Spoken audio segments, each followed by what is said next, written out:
Hello guys, വർണ്ണ വൈകാസ് എൻ്റർടൈൻസിലേക്ക് സ്വാഗതം. ഇന്ന് നമ്മളല്ല ചെയ്യാൻ പോണ്, അമ്മയാണ് ചെയ്യാൻ പോണത്. നമ്മൾ വെറുതെ ഇവിടെ ഇരിക്കുകയാണ്. തലയിൽ നല്ല താരനൊക്കെ ഉള്ളതുകൊണ്ട് അമ്മ ഞങ്ങൾക്കിന്നൊരു മെഡിക്കൽ ട്രീറ്റ്മെൻറ്റ് ചെയ്തു തരാമെന്ന് പറഞ്ഞിട്ടുണ്ട്. നല്ല താരനൊക്കെ ഉള്ളതുകൊണ്ട് ഇത് ആയുർവേദിക് പരമായിട്ടുള്ള ട്രീറ്റ്മെൻ്റ് ആണെന്നാണ് പറഞ്ഞിരിക്കുന്നത്.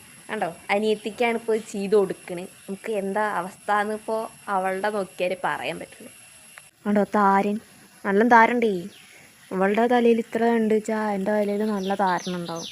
ഇങ്ങനെ ചീർപ്പുകൊണ്ട് ഇങ്ങനെ താക്കുമ്പോൾ നല്ല താരം വരുന്നുണ്ട്. താരനുള്ളതുകൊണ്ട് തലയിലൊക്കെ കുരുവൊക്കെ വരികയാണ്. എന്താ ചെയ്യുക? മുടിയൊക്കെ നല്ല കൊഴിച്ചിലൊക്കെ കാരണം ഞങ്ങളിങ്ങനെ അമ്മയടുത്ത് ഇങ്ങനെ, അമ്മ പിന്നെ നല്ലൊരു ബ്യൂട്ടീഷ്യനൊക്കെ ആയതുകൊണ്ട് അമ്മയ്ക്ക് ഇതൊക്കെ അറിയാം. അമ്മേനെ പൊക്കി പറയല്ല, പക്ഷേ അമ്മ ഇങ്ങനെ ബ്യൂട്ടീഷ്യനൊക്കെ ആയതുകൊണ്ട് ഞങ്ങൾക്ക് ഉപകാരം അല്ലേ മാ. ഞങ്ങൾക്കിങ്ങനെ ഓരോരോ, പക്ഷേ ഞങ്ങൾ ബ്യൂട്ടീഷ്യൻ്റെ മക്കളാണ് പറഞ്ഞിട്ട് വലിയ കാര്യമൊന്നുമില്ല. ഞങ്ങൾ അങ്ങനെയൊന്നും നടക്കണമെന്നില്ല.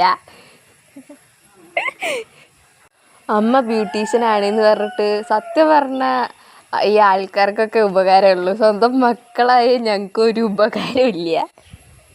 ഞങ്ങൾക്ക് ആകെ അമ്മ ചെയ്തു തരുന്നത് ത്രെഡ് ചെയ്ത് മാത്രമാണ്. വേറെ ഒന്നും ഞങ്ങൾക്ക് ചെയ്തു തരാറില്ല. ഇതെന്നെ കയ്യും കാലും പിടിച്ചിട്ടാണ് ഞങ്ങൾക്കിത് ചെയ്തു തരണേ. തന്നെ ഇതാ ഇനി ക്യൂവിലൊരാൾ എൻ്റെ കഴിഞ്ഞീനെ ഇവള് തക്കുടു ഞങ്ങൾക്ക് ഇപ്പോൾ 1 മണിക്കൂർ അരമണിക്കൂറൊക്കെ എടുക്കണമെന്ന് വെച്ചാൽ ഇവൾക്ക് 2-3-4 മണിക്കൂർ എടുക്കണമെന്നേ ഉള്ളൂ. മുടി ചീന്തി വൃത്തിയാക്കണം, ഇവൾക്ക് പൗഡർ ഇട്ട് കൊടുക്കണം. പക്ഷെ എന്താ ചെയ്യുക, കടത്തം കണ്ടില്ലേ? അവൾ ആരാന്നാ അവളുടെ വിചാരം? ഉള്ള മഴയത്തൊക്കെ പോയി കളിച്ചിട്ട് കണ്ടില്ലേ, അവളുടെ മുടിയൊക്കെ കട്ടായിട്ട് കിടക്കണ്. ഇനിയിപ്പോൾ അത് അച്ഛൻ വന്നാലാണ് അവളുടെ മുടിയൊന്ന് റെഡിയാവുക. അച്ഛൻ പിന്നെ വന്ന് ചെയ്ത് കൊടുക്കുക പറഞ്ഞു കഴിഞ്ഞാൽ അതിനേക്കാൾ വലിയ സന്തോഷം അവൾക്ക് വേറില്ല. തക്കുടുവിൻ്റെ പ്രധാന ഹോബിയാണ് അവളുടെ മുടിയൊക്കെ ചീന്തി കൊടുത്ത് റെഡിയാക്കിയിട്ടൊന്ന് അവളതിനെ കൂട്ടുകയറ്റി നിർത്തി. എന്നിട്ട് കുറച്ച് കഴിഞ്ഞിട്ട് അങ്ങോട്ട് വിട്ട് കഴിഞ്ഞാൽ മഴയത്ത് കൂടെയൊക്കെ ഒന്ന് പോയി കളിക്കുക. എന്നിട്ട് വീണ്ടും അങ്ങോട്ട് വെള്ളത്തിലൊക്കെ കളിച്ച് വീണ്ടും പഴയ പോലെയൊക്കെ പഴയതിനേക്കാൾ കുറച്ചുകൂടി കെട്ടാക്കിയിട്ട് കൊണ്ടുവരും. അതൊക്കെ അവളുടെ ഒരു രസമാണ്.